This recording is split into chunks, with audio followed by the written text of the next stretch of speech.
didn't know what to call it, but I knew jokes had to be there, and I knew it had to be simple.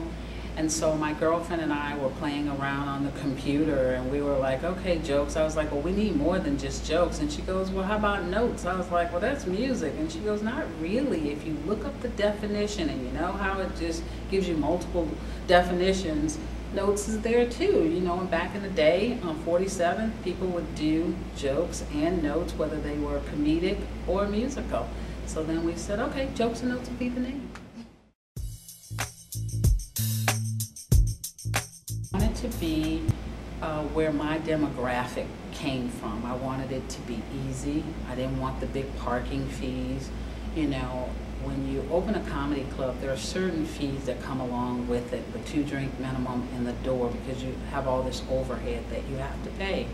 And so with that being said, I thought, well, let's be in the community where there would be some free parking, it's easy access.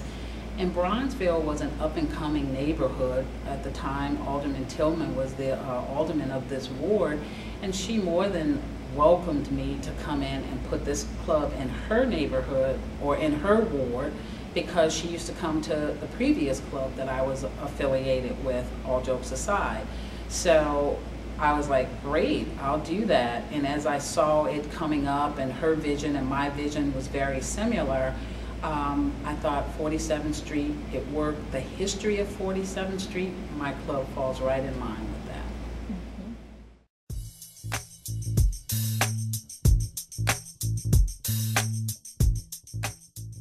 A visionary, because in my mind, I'm a thinker, and I always think about, okay, what's the next step? I'm always prepared for the next step. I try to plan for every business that I'm in, and a lot of people do refer to me as a trailblazer because, you know, I guess I'm a starter of new beginnings all the time, whether it's a business or a new, you know, concept of something. I try to incorporate it all. So I would say I'm all of the above. From an icon standpoint, I'm the only black female in the country that owns a comedy club in a male-dominated industry, and I'm making it happen. So that's a good thing.